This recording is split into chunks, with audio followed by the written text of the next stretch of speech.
Hello friends, आज हम बात करेंगे रिएक्ट मूवी की। तो चलो स्टार्ट करते हैं। मूवी स्टार्ट होती है और हमें एक घायल आदमी को दिखाया जाता है। ये आदमी घने जंगल में होता है जहाँ पर इसकी कार का एक्सीडेंट हुआ होता है।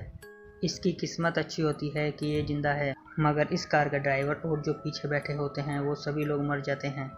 एक्सीडेंट में लगी चोट से इस आदमी की याददाश्त भी चली जाती है। उसे ये नहीं मालूम होता वो यहाँ पर कैसे आया और जो आदमी पीछे मरे हुए हैं वो लोग कौन हैं। और इतना ही नहीं, इसे अपने खुद का नाम ही पता नहीं होता। इस आदमी का पैर इस कार में पूरी तरह फंस चुका है। ये कार के दरवाजे को खोलने की कोशिश करता है मगर कोई फायदा नहीं होता। अब कुछ समय बाद रात हो जाती है और ये कार के रेडियो को चलाकर थोड़ी देर शांत होने की कोशिश करता है। तभी बाहर बारिश होने लगती है जिसका पानी पीकर ये अपनी प्यास को बुझाता है। मगर रात को यहाँ पर बहुत ठंड हो जाती है, जिससे बचने के लिए ये आदमी पीछे वाले आदमी की जैकेट उतार कर पहनता है। और अब अगले दिन पीछे वाले आदमी की जैकेट में से आईडी निकालकर वो चेक करता है, जिसका नाम वीवर जॉर्ज है, मगर इसे उसके बारे में कुछ याद नहीं आ रहा होता। इस आदमी को कार में अब टॉफी पड़ी दिखाई देती है। जब वो इसे उठाने के लिए नीचे झुकता है तो उसे वहाँ पर एक गन भी मिलती है। इस गन को देखकर उस आदमी के मन में ख्याल आता है कि शायद वो एक बुरा आदमी है।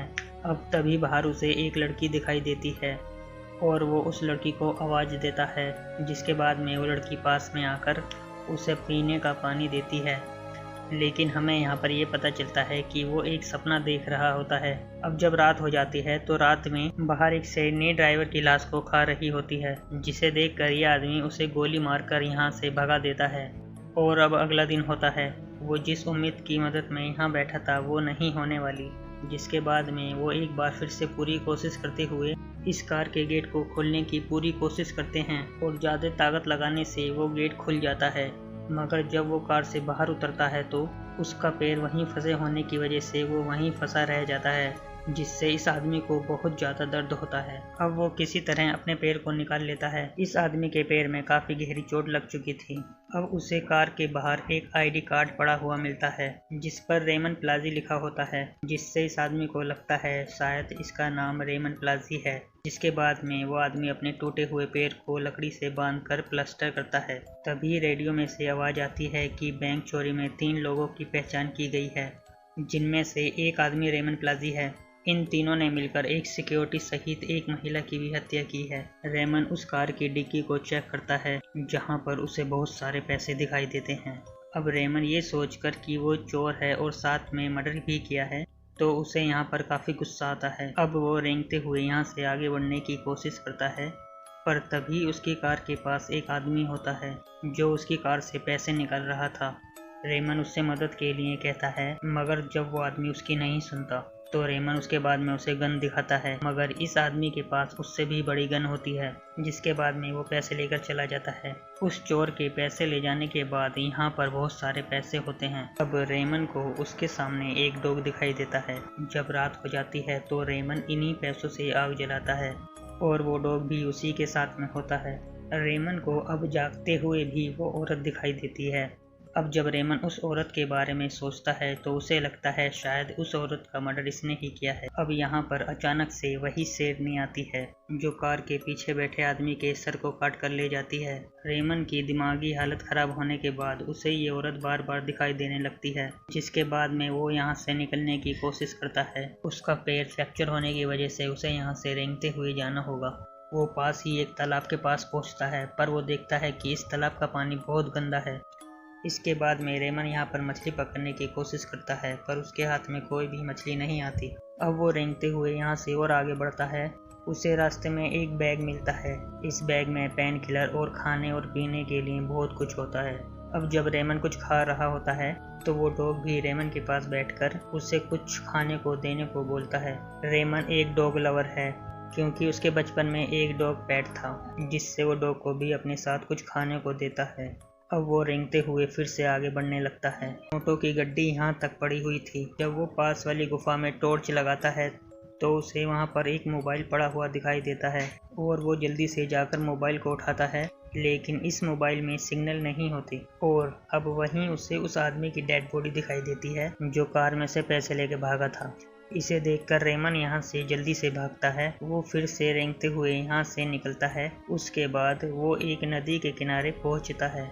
अब यहाँ पर वो पानी पीता है और साथ में वो कुछ मछलियों को पकड़ने की कोशिश भी करता है।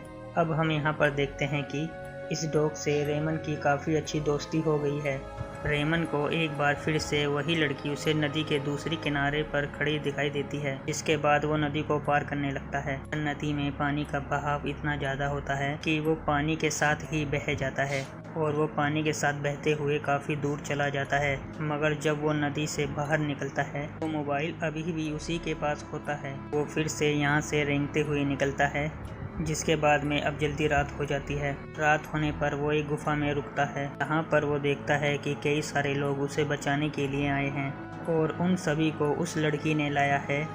मगर ये भी रेमन का सपना ही होता है।